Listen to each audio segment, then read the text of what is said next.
அனைவருக்கும் அன்பான மாலை வணக்கம். மிக அற்புதமாக ஏற்பாடு செய்யப்பட்டிருக்கக்கூடிய இளம் சிறார்களுக்கான பட்டமளிப்பு விழா நிகழ்ச்சியினுடைய தலைவர், மரியாதைக்குரிய கல்வி நிறுவனங்களுடைய சேர்மன் சார் அவர்களே, வரவேற்புரை நல்கி அமர்ந்திருக்கக்கூடிய மரியாதைக்குரிய பேராசிரியர் அவர்களே, இந்த நிகழ்ச்சியில் மேடையில் என்னோடு பங்கேற்றிருக்கக்கூடிய பல்வியினுடைய இயக்குநர்களாக இருக்கின்ற பெரியோர்களே, இயக்குநர்களில் இருக்கக்கூடிய பட்டம் பெற இருக்கின்ற இளம் கண்மணிகளே, ஈன்ற பொழுதின் தன் மகளை பெரிதுவக்கம் சான்றோன் என கேட்ட தாய் என்ற அளவில் தன்னுடைய பிள்ளை தான் எட்டாத உயரத்தை அடைய வேண்டும், தனக்கு கிடைக்காத புகழை தன்னுடைய பிள்ளை பெற்று கொடுக்க வேண்டும், இந்த சமுதாயம் எனக்கு கொடுக்காத மரியாதையை என்னுடைய பிள்ளை பெற வேண்டும் என்றெல்லாம் மிகுந்த கனவுகளோடு இந்த பிள்ளைகளை பெற்றெடுத்து அவர்களை இந்த பள்ளியிலே சேர்த்து மிக அற்புதமாக அவர்களை வளர்த்து கொண்டு இருக்கக்கூடிய பெற்றோர்களே, பெரியோர்களே, உங்கள் அனைவருக்கும் வணக்கம். I think there is no need to give keynote address for this function. So already Dharani Mithran has given very vast speech, the eloquent speech he has given. So really I am admired about the situation which prevails over the school. I am in charge of, I am the guardian of 1.13 crore children in Tamil Nadu. இந்த மாநிலத்தில் படிக்கக்கூடிய 1,13,00,000 குழந்தைகள், இந்த குழந்தைகள் உட்பட 1,13,00,000 குழந்தைகளுடைய காப்பாளன் தான் நான் இங்கே நின்றுட்டுருக்கேன். பட்டி தொட்டிகள் எல்லாம் தமிழ்நாட்டில் இருக்கக்கூடிய இதை போன்ற பள்ளிகளில் படிக்கக்கூடிய 1,13,00,000 குழந்தைகள் சரியான கல்வியை பெற வேண்டும், அவர்களுக்கு திடமான நம்பிக்கை கல்வி வழங்க வேண்டும் என்பதை உறுதி செய்வதற்கான ஒரு மிகப்பெரிய பொறுப்பை ஏற்றிருக்கக்கூடிய நான், ஏறக்குறைய 1.5 லட்சம் ஆசிரியர்களை கண்காணிக்கக்கூடிய பொறுப்பில் இருக்கக்கூடிய நான் இந்த பள்ளியினுடைய நிகழ்ச்சியிலே உங்களை எல்லாம் பார்ப்பதிலே பெருமகிழ்ச்சி அடைகின்றேன். ஏறக்குறைய 7-8 ஆண்டுகளுக்கு முன்பு இந்த பள்ளியினுடைய ஆண்டு விழா நிகழ்ச்சியிலே நான் பங்கேற்று சிறப்பித்திருக்கின்றேன். அந்த வகையில் இன்றைய தினம் புதிதாக உருவாக்கப்பட்டிருக்கக்கூடிய இந்த சிபிஎஸ்இ பள்ளியில் படிக்கக்கூடிய எல்கேஜி யூகேஜி குழந்தைகளுக்கான இந்த பட்டமளிப்பு விழா உண்மையிலேயே பார்ப்பதற்கு மிளிர்ச்சியாக இருக்கிறது. நாங்கள் எல்கேஜி யூகேஜி படித்ததில்லை. ஐ ஆம் actually hailing from the remote village which is situated very near to this close proximity from the school, just 5 kilometers away from the school. The born and brought up was here. I used to walk 6.5 kilometers daily to Mecheri. நான் பிறந்தது இங்கேருந்து 5 கிலோமீட்டருக்கு பக்கத்தில் இருக்கக்கூடிய ஒரு குக்கிராமம் தான். அந்த கிராமத்தில் பிறந்து படிக்கும்போது இந்த நம்பிக்கையெல்லாம் இல்லை. தமிழ்நாட்டினுடைய உயர்ந்த பொறுப்பிற்கு 1.5 கோடி குழந்தைகளுக்கான கல்வியை உருவாக்குவதற்கான வாய்ப்பு கிடைக்கும் என்ற அந்த கனவிலெல்லாம் நான் நடந்து பள்ளிக்கு செல்லவில்லை. அருகாமையிலே பள்ளிக்கு செல்ல வேண்டும் என்றால் மேச்சேரி பள்ளிக்கு தான் போகணும். 6.5 கிலோமீட்டர் நடைபயணம், காலையில் 6.5 கிலோமீட்டர், மாலை 6.5 கிலோமீட்டர், ஒரு நாளைக்கு 13 கிலோமீட்டர் நடக்க வேண்டும். சற்று யோசித்து பாருங்கள். எனக்கு ரொம்ப பொறாமையாக இருக்குது. இந்த குழந்தைங்களாம் பார்த்த உடனே ஒரு 55 வருஷத்துக்கு பிறகு பிறந்திருக்கலாம். பிறந்திருந்தால் வீட்டுக்கு பக்கத்துலேயே வாசப்படியில் வந்து உங்களெல்லாம் ஏற்றிட்டு வரும்ல, வேன் எல்லாம் வீட்டுக்கு வீதிக்கு வந்துட்டுருக்கு. என் கிராமத்துக்கு 20 வேன் வருது. ஒரு பஸ் இல்லை, ரோடு கிடையாது, பாதை இல்லாத ஒரு மிகப்பெரிய குக்கிராமம். அந்த கிராமத்தில் இருந்து கல்வி மட்டும்தான் நம்மை உயர்த்தும், கல்வி மட்டும்தான் நமக்கு முகவரி கொடுக்கும் என்ற அந்த நம்பிக்கையோடு நாம் நடந்து சென்று கல்வி பயின்றோம். இன்றைக்கு உச்ச நிலையிலே நாம் அடைந்திருக்கிறோம் என்றால் நீங்கள் எல்லோரும் பாக்கியசாலிகள். இந்த குழந்தையெல்லாம் பெற்றெடுத்த பெற்றோர்களும் பாக்கியசாலிகள். நிச்சயமாக ஒரு நல்ல கல்வி நிறுவனத்தில் இளம் வயதிலேயே அவர்களுக்கு ஒரு நல்ல கல்வியை கொடுக்க வேண்டும். பொருளாதாரத்தில் நமக்கு எப்படி இருந்தாலும் இன்றைக்கி இருக்கக்கூடிய பெற்றோர்கள் ஏறக்குறைய தமிழகத்தில் இருக்கக்கூடிய 48,000 பள்ளிகளில் 13,000 பள்ளிகள் தனியார் பள்ளிகள்.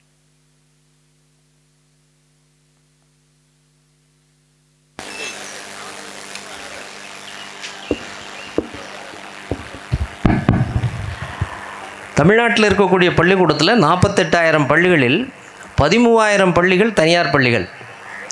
13,000 பள்ளிகளில் 58 லட்சம் குழந்தைகளை வைத்திருக்கிறது. மீதி இருக்கக்கூடிய 28,000 பள்ளிகள் 48 லட்சம் குழந்தைகள் தான் வச்சுருக்கு. அப்போது பெற்றோர்களுடைய மனநிலை என்னவாகிறது? தப்பு கிடையாது. நான் படிக்கும்போது நான் இந்த மாதிரி யூனிஃபார்ம் போடல, ஷூ போடல, இந்த மாதிரி வேனில் போகலை, நல்ல கல்வி எனக்கு கிடைக்கல. எனவே என்னுடைய வருவாயில் 3/4 என்னுடைய குழந்தையினுடைய கல்விக்கு செலவானாலும் பரவாயில்லை என்று எண்ணக்கூடிய அளவுக்கு கல்விக்கு முக்கியத்துவம் கொடுக்கக்கூடிய பெற்றோர்கள் இந்த காலத்தில் இருக்கீங்க. அதுதான் வரவேற்கத்தக்கது. இல்லை தன்னுடைய நலன் மட்டுமே போதும், நம்ம வீட்டில் வசதியாக இருந்தால் போதும், குழந்தைகளுடைய கல்வியை பற்றி அக்கறை இல்லை என்ற பெற்றோர்கள் இல்லை. அதுதான் உங்களெல்லாம் வணங்கத்தக்க பெற்றோர்கள். உங்களுக்கான வசதி வாய்ப்புகள் குறைவாக இருந்தாலும் கூட பெறக்கூடிய வருமானத்தில் 3/4 கல்விக்காக செலவிட வேண்டும். இதுதான் மூலதனம். பிள்ளைகளுக்கு நகை நட்டை வாங்கி வைக்கிறத விட நல்ல கல்வியை கொடுத்துட்டா போதுங்கிற எண்ணத்தோடு இருக்கக்கூடிய பெற்றோர்கள்.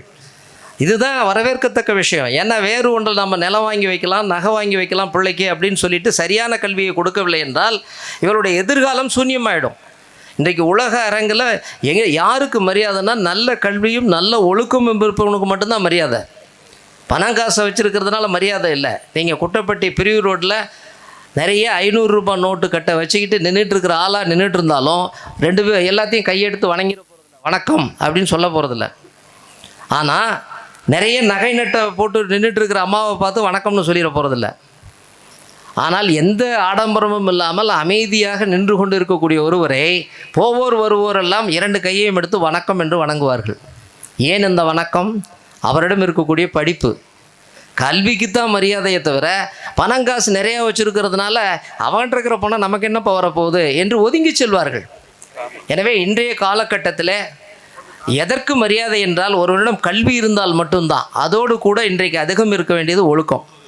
அதுதான் கொஞ்சம் பற்றாக்குறையாக இருக்குது. எங்களுக்கெல்லாம் வருத்தம் என்னவென்றால் கல்வி நிறைய கிடைத்து விடுகிறது, ஆனால் ஒழுக்க பற்றாக்குறை வந்து விடுகிறது. எனவே பெற்றோர்களும் ஆசிரியர்களும் கண்ணும் கருத்துமாக நீங்கள் பார்க்க வேண்டியது குழந்தைகளுக்கு சரியான ஒழுக்கத்தை கற்றுக் கொடுப்பது தான். ஏனென்று கேட்டால் எங்களுக்கு நல்லா வளர்ந்துட்டோம்னா 50 வருஷத்துக்கு முன்னாடி டிவி கிடையாது, செல்ஃபோன் கிடையாது, எந்த கவனச்சிதறலும் கிடையாது, படிப்பு தான், படிப்பு விட்டால் வீடு, அந்த மாதிரியான சூழ்நிலையில் வேறு கவனச்சிதறலுக்கு வழி இல்லாமல் போனதுனால எல்லாம் நல்லவனாக இருக்க வேண்டியதாகிடுச்சு. ஆனால் இன்றைக்கி அப்படி இல்லை. நேற்று இரவு நான் ரயிலில் அவருக்கு பேசும்போது தான் 10:30 மணிக்கு கிளம்புறேன். ஒரு குழந்தை அது இன்னும் ஸ்கூலில் சேர்ந்துருக்காது. அந்த அம்மா மதுரை வரைக்கும் போகிறவங்க அந்த மொபைல் ஃபோனை வாங்கினா அது கத்துது. எங்கள் மெசேஜ் கேட்குறாப்புல, என்னங்க எங்கே இருக்கிறீங்க நீங்கள், இப்படி ஒரே சத்தமாக இருக்குதுன்னு. 12 மணி வரைக்கும் அந்த குழந்தை அந்த மொபைலை கொடுக்கல, அதில் எதையோ தடவிட்டே இருக்குது. அதுக்கு என்ன விவரம் தெரியும்னு தெரியல. அந்த மொபைல் ஃபோனை அந்த அம்மா வாங்கிட்டா, கண்ணு கெட்டு போயிட கொடு, வாங்கினா வீச்சுன்னு கத்துது. இப்போ எங்கே செல்வது? நான் படிப்பு ஒரு பக்கம் சிபிஎஸ்சி சிலபஸில் படிக்க வைக்கிறேன், மெட்ரிகுலேஷனில் படிக்க வச்சாலும் குழந்தைகளிடம் சில பழக்க வழக்கங்களை தாய்மார்களாகிய நீங்கள் ஆரம்பத்திலிருந்தே கட்டுக்கோப்பாக வளர்க்க கற்றுக்கொள்ளுங்கள். அது அடம்பிடிக்குது, சாப்பிட மாட்டேங்குதுங்கிறதுக்காக நீங்கள் செய்யக்கூடிய சின்ன சின்ன சலுகைகள் என்பது அவர்களுக்கு பிற்காலத்திலே தவிர்க்க முடியாத ஒரு தொற்று நோயாக மாறிவிடும். எல்லாம் அந்தந்த காலம் வரும்போது அதையெல்லாம் அவங்க அனுபவிக்கிறதுக்கான வாய்ப்பையும் வசதியும் பெறுவார்கள். அன்னைக்கு கிடைக்காத வாய்ப்பு எங்களுக்கு அரசாங்கம் இன்றைக்கி 3 கார் கொடுத்துருக்குது, 2 மொபைல் ஃபோன் கொடுத்துருக்குது, எங்கே சுற்றி பார்த்தாலும் ஏசியாக ரூம் கொடுத்து வச்சுருக்கான். நாம் இதை எதிர்பார்த்தா நம்ம வளர்ந்தோம். ஆனால் அரசு நமக்கு இப்போ சமூகம் நமக்கு அந்த பொறுப்பை எல்லாம் பெரிய வசதியெல்லாம் கொடுக்கறது காத்திருக்கு. ஆனால் அது வரைக்கும் காத்திருந்து இந்த பள்ளி பருவத்திலே அவர்களுக்கு சரியான கல்வியை கொடுப்பதற்கு பெற்றோர்கள் நீங்கள் கவனமாக இருந்து செயல்பட வேண்டும் என்று இந்த நேரத்தில் உங்களுக்கான செய்தியை சொல்லி, அவங்களுக்கு நான் பேசுகிறதெல்லாம் ரொம்ப பெரிய அளவுக்கு புரியாது, பட் ஒரே ஒரு விஷயந்தான் நான் சொல்கிறேன். இவங்களுக்கு இப்போ தரணி Mithran, why he is having an eloquent speech means, so when I was in his age, I want that is I don't have that much of caliber to eloquate this type of discussion, because the intelligent quotient curve, it is triggered and it actually steeply raised today. இன்றைக்கி இவங்களுடைய அறிவு எப்படி வளருதுன்னா rocket விட்ட மாதிரி வேகமாக வளருது. எங்களுடைய அறிவில் எப்படி வளர்ந்ததுன்னா ஒட்டகத்தினுடைய முதுகு மாதிரி மெல்ல மெல்ல தான் வந்தது. என்னப்பா உனக்கு புரியலையான்னு புரிஞ்சிக்கிறதுக்கு 20 வருஷம், ஆனால் மறக்கிறதுக்கு மீதி 80 வருஷம். ஆனால் இந்த குழந்தைகளுக்கு அறிவுத்திறனும் வேகமாக வளரும், அதே சமயத்தில் ஜாக்கிரதையாக இல்லை என்றால் சீக்கிரம் ஞாபக மறதியும் வரும். இப்போ நாம் இவங்களை ஸ்க்ரூ பண்ணுறது நம்ம ஆச்சரியமாக பார்க்குறோம் இல்லையா? தரணி மித்திரனை இதே மாதிரி தான் எல்லா குழந்தைகளும் intelligent கோஷனில் they were triggered. So the intelligent quotient curve steeply it will rise, but we should save them. It should not fall deeply. நீங்கள் உடனே அது ஒரு 12-18 வயசு ஆன உடனே இதே வேகத்தில் அது கீழே இறங்கிடக்கூடாது. அது பேர் ஆபத்தை விளைவிக்கும். எனவே இந்த குழந்தைகளை எல்லாம் காப்பாற்ற வேண்டியது ஆசிரியர்கள் கையில் தான் இருக்குது.